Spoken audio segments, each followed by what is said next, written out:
Hello friends, स्वागत है आप सभी का आपके अपने YouTube channel study session with HM में।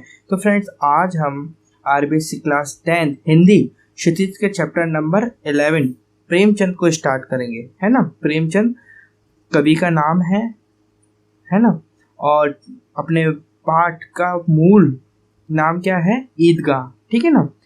तो जन्म हुआ इनका 1880 ईस्वी में प्रेमचंद जी का, मृत्यु हुई 1936 ईस्वी में। प्रेमचंद जी के जीवन के विषय में जान लेते हैं। तो हिंदी जगत में कलम के सिपाही के नाम से मशहूर मुंशी प्रेमचंद का जन्म वाराणसी जिले के लमही ग्राम में हुआ था। उनका मूल नाम यानी प्रेमचंद जी का मूल नाम धनपत राय था। सरकारी नौकरी से त्यागपत्र देने के बाद उन्होंने अपना सारा जीवन लेखन कार्य के प्रति समर्पित कर दिया। प्रेमचंद उर्दू में नवाब राय के नाम से लेखन कार्य करते थे। प्रेमचंद उर्दू में नवाब राय के नाम से लेखन कार्य करते थे।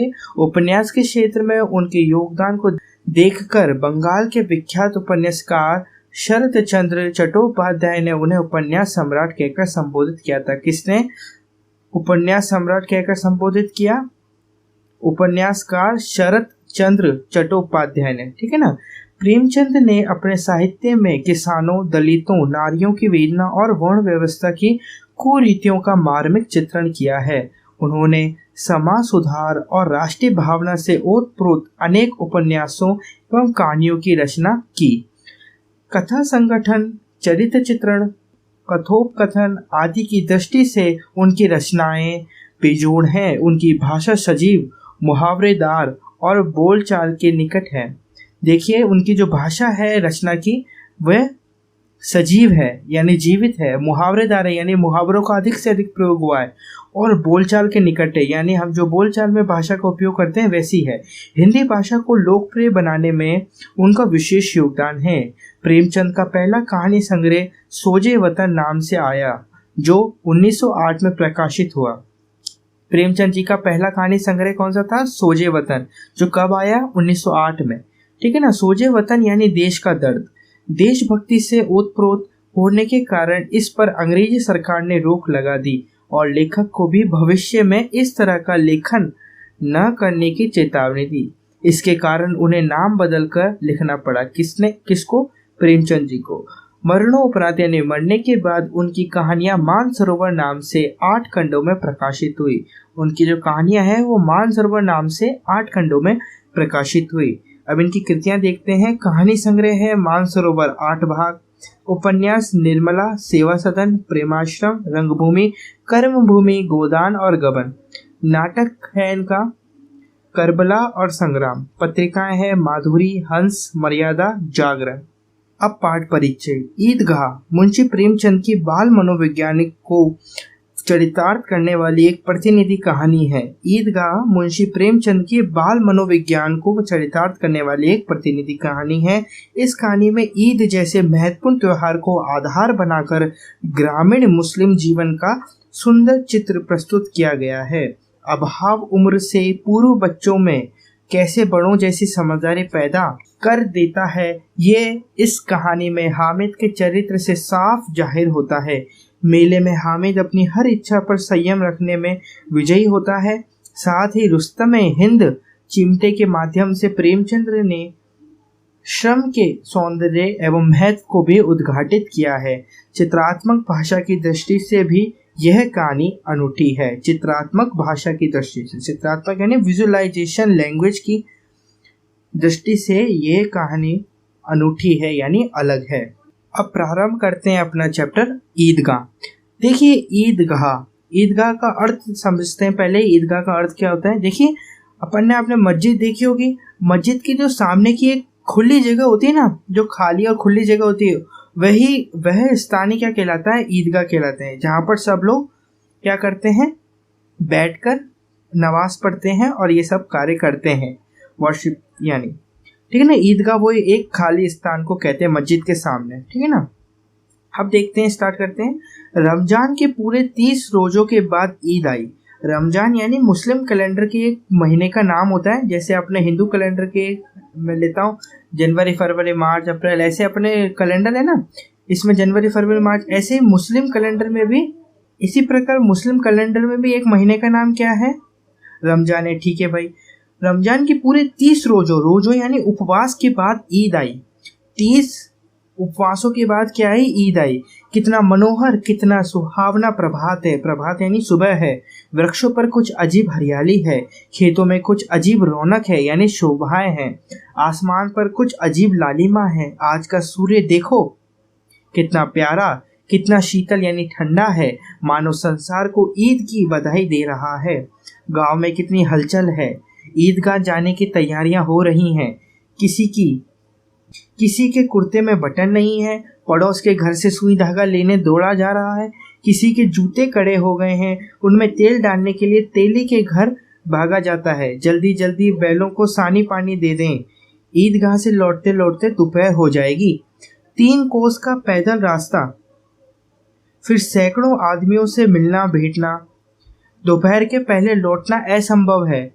लड़के सबसे ज्यादा प्रसन्न हैं। किसी ने एक रोजा रखा है यानी किसी ने एक उपवास रखा है, वह भी दोपहर तक। किसी ने वह भी नहीं रखा, लेकिन ईदगाह जाने की खुशी उनके हिस्से की चीज है। रोजे बड़े बूढ़ों के लिए होंगे, रोजे बड़े बूढ़ों के लिए होंगे, इनके लिए तो ईद है। रोज ईद का नाम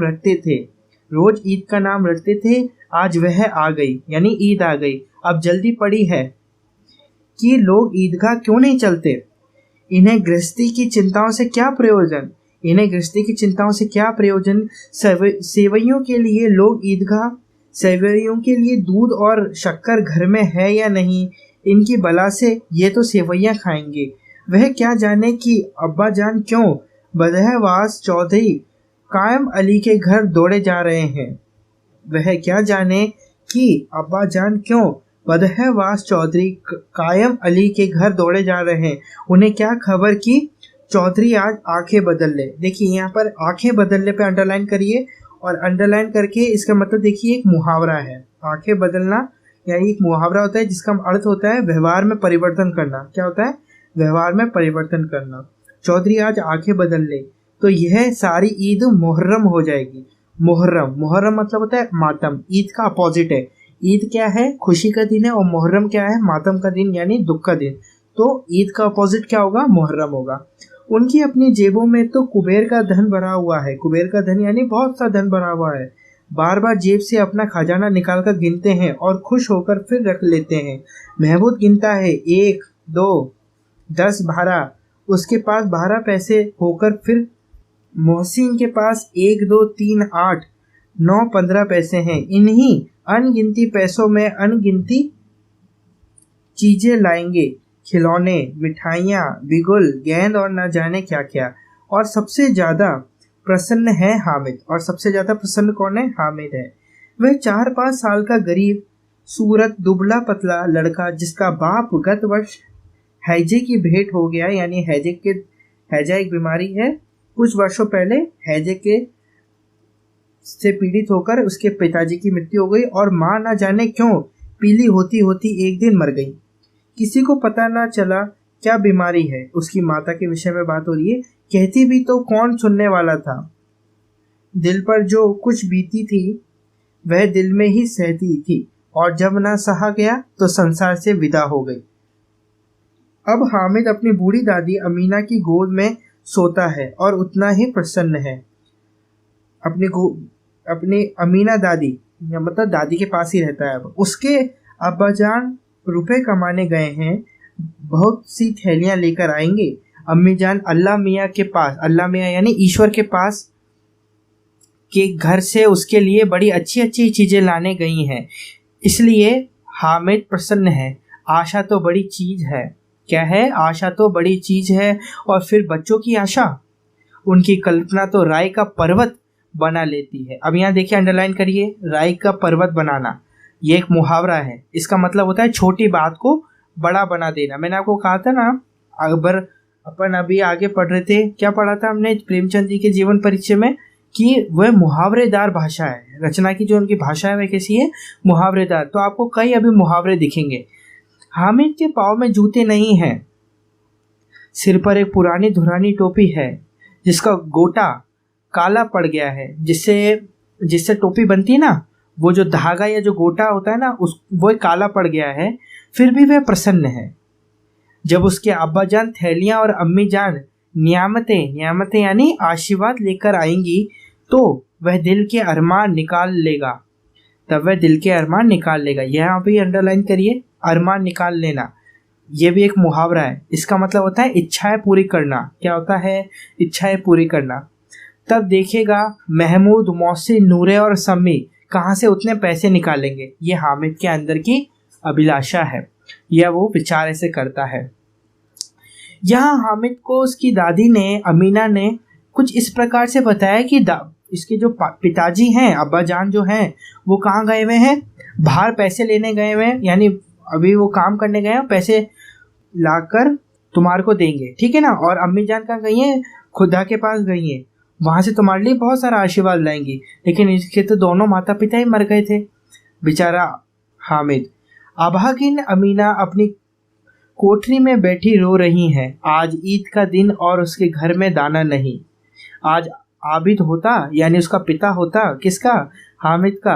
हामिद के पिता का नाम क्या है? आबिद होता। तो क्या इसी तरह ईद आती और चली जाती? इस अंधकार और निराशा में वे डूबी जा रही थी। किसने बुलाया था इस निगोड़ी ईद को? इस घर में उसका काम नहीं, लेकिन हामिद, उसे किसी के मरने जीने से क्या मतलब? उसके अंदर प्रकाश है, बाहर आशा। विपत्ति अपना सारा दलबल लेकर आए हामिद की आनंद भरी चितवन उसका विध्वंस कर देगी। विध्वंस यानी विनाश कर देगी। हामिद भीतर जाकर दादी से कहता है, तुम डरना नहीं अम्मा। हामिद भीतर जाकर दादी से कहता है, तुम डरना नहीं अम्मा, मैं सबसे पहले आऊँगा, बिल्कुल ना डरना। अमीना का दिल कचोट रहा है। दिल कचोटना का अर्थ क्या होता है? हृदय बेचैन होना, हृदय का बेचैन होना। गांव के बच्चे क्यों हो रहा था? गांव के बच्चे अपने अपने बाप के साथ जा रहे हैं। गांव के सारे बच्चे अपने बाप के साथ जा रहे हैं। हामिद का अमीना के सिवा कौन है? हामिद का अमीना के सिवा कौन है? उसे कैसे अकेले मेले जाने दें? उसे कैसे अकेले मेले जाने दें? उस भीड़ भाड़ में बच्चा कहीं खो जाए तो क्या हो? नहीं अमीना यूं से यूं ना जाने देगी। नन्ही सी जान 3 कोस चलेगा कैसे?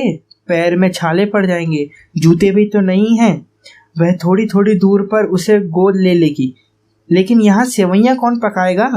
पैसे होते तो लौटते लौटते सब सामग्री जमा करके चटपट बना लेती। यहाँ तो घंटों चीजें जमा करते लगेंगे। मांगे ही का तो भरोसा ठहरा, मतलब मांगने का ही तो भरोसा ठहरा। उस दिन फहीमन के कपड़े सिले थे। ये सब क्या, कौन सोच रहा है ये? हामिद की दादी सोच रही है, अमीना। उस दिन फहीमन के कपड़े सिले थे, 8 आने पैसे मिले थे। उस अठन्नी को ईमान यानी बहुत संभाल कर, ईमान का मतलब क्या होता है? बहुत संभाल कर, ईमान की तरह बचाती। ईमान की तरह मतलब बहुत संभाल कर रखा चली आती थी इसी ईद के लिए। लेकिन कल ग्वालन यानी दूध वाली सिर पर सवार हो गई तो क्या करती? हामिद के लिए कुछ नहीं है तो 2 पैसे का दूध तो चाहिए ही। अब तो कुल 2 आने पैसे बच रहे हैं। 3 पैसे हामिद की जेब से, मैं 5 अमीना के बटुए में। यही तो बिसात, यानी बिसात का मतलब होता है ताकत है। और ईद का त्योहार अल्लाह ही बेड़ा पार लगाए। यहाँ पर क्या है? बेड़ा पार लगाए एक मुहावरा है और इसका मतलब होता है मुसीबत से पार लगाना। सभी को सेवैयाँ चाहिए और थोड़ा किसी की आंखों नहीं लगता। ये भी एक मुहावरा है। इसका मतलब होता है पसंद नहीं आना। किस से मुंह चुराएगी? और मुंह क्यों चुराए? साल भर का त्योहार है। जिंदगी खैरियत से रहे, खैरियत यानी राजी खुशी से रहे। उनकी तकदीर यानी भाग्य भी तो उसी के साथ है। बच्चे को खुद सलामत रखे, सलामत यानी कुशलता से रखें, ये दिन भी कट जाएंगे। ये सब कौन सोच रहा है? हामिद की दादी माँ। वो कौन